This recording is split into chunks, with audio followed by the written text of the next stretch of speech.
जंगल में पले बड़े एक छोटे बच्चे मोगली की कहानी पर आधारित है। यह कहानी साहस, दोस्ती और जीवन के संघर्षों से भरी हुई है, जो मोगली के जंगल में विकास और संघर्षों को चित्रित करती है, जिसमें मनुष्य और प्रकृति के बीच के संबंधों को भी उकेरा गया है। कहानी की शुरुआत उस समय होती है जब मोगली एक शिशु होता है और उसके गांव पर खतरनाक बाघ शेर खान का हमला होता है। इस हमले के दौरान मोगली अपने परिवार से बिछड़ जाता है और जंगल में भटक जाता है। वहां उसकी जान एक भेड़ियों के झुंड द्वारा बचाई जाती है, जो उसे गोद ले लेते हैं और अपने परिवार का हिस्सा बना लेते हैं।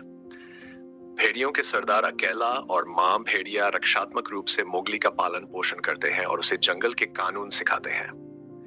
मोगली अब जंगल का एक अभिन्न हिस्सा बन जाता है, लेकिन उसका जीवन हमेशा शेर खान के खतरे से घिरा रहता है, जो उसे मारने के लिए तैयार बैठा है।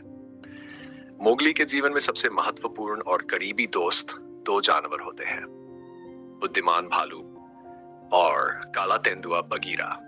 भालू मोगली को जंगल के कानून और जीवन के सरलता की शिक्षा देता है, जबकि बगीरा हमेशा उसकी सुरक्षा का ध्यान रखता है।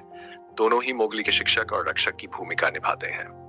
भालू मोगली को सिखाता है कि जंगल में कैसे जिया जाता है, जबकि बगीरा उसे अनुशासन और सतर्कता की शिक्षा देता है। जैसे जैसे मोगली बड़ा होता है, उसे शेर खान का खतरा और भी बढ़ता जाता है। शेर खान मोगली को एक इंसान के रूप में देखता है और उसे मारना चाहता है, क्योंकि उसे डर है कि एक दिन मोगली बड़ा होकर जंगल पर शासन करेगा। मोगली को इस खतरनाक बाघ से बचाने के लिए भेड़ियों का झुंड यह सलाह देता है कि उसे इंसानों के गांव में भेज दिया जाए। बगीरा उसे गांव में ले जाने की कोशिश करता है, लेकिन मोगली ये सुनकर उदास हो जाता है, क्योंकि उसने हमेशा जंगल को अपना घर माना है और अपने जानवर दोस्तों को छोड़कर जाना नहीं चाहता। इस दौरान मोगली का सामना कई और खतरों से होता है। एक बार बंदरों का झुंड उसे पकड़कर जंगल के एक परित्यक्त शहर में ले जाता है। वहां भालू और बगीरा की मदद से मोगली को बंदरों के चंगुल से छुड़ाया जाता है। शेर खान से निपटने के लिए मोगली को एकमात्र उपाय मिलता है, आग। जंगल के सभी जानवरों में आग का डर होता है और मोगली जानता है कि शेर खान भी इससे डरता है। इसलिए मोगली पास के एक गांव में जाता है और वहां से आग चुराता है।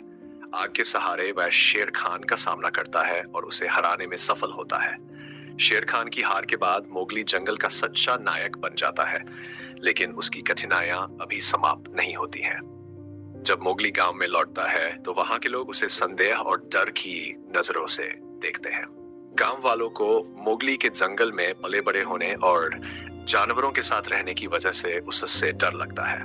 वे उसे अस्वीकार कर देते हैं और गांव से निकाल देते हैं। इस अस्वीकृति के बाद मोगली को एहसास होता है कि वह न तो पूरी तरह से इंसानों की दुनिया में है और न ही पूरी तरह से जानवरों की दुनिया में। अंततः वह फैसला करता है कि वह जंगल में ही अपने असली परिवार के साथ रहेगा, जिनमें भेड़िए, भालू, बगीरा और उसके बाकी जानवर मित्र शामिल हैं।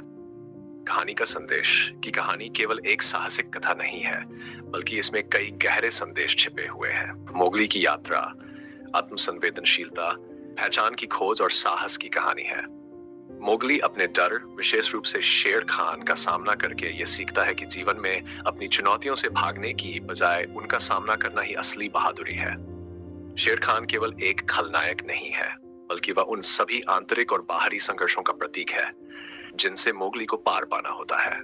ये कहानी ये भी सिखाती है कि जीवन में सबसे बड़ा संघर्ष हमारी पहचान और अपने स्थान की खोज है। मोगली का संघर्ष केवल शेर खान से नहीं, बल्कि अपनी पहचान से भी है। उसे ये समझना होता है कि वह एक इंसान है, लेकिन वह जंगल को अपना घर मानता है और उसके दिल के करीब जानवर ही है। जंगल बुक ये भी संदेश देती है कि सरलता, मित्रता और साहस से जीवन में बड़ी से बड़ी मुश्किलों का सामना किया जा सकता है।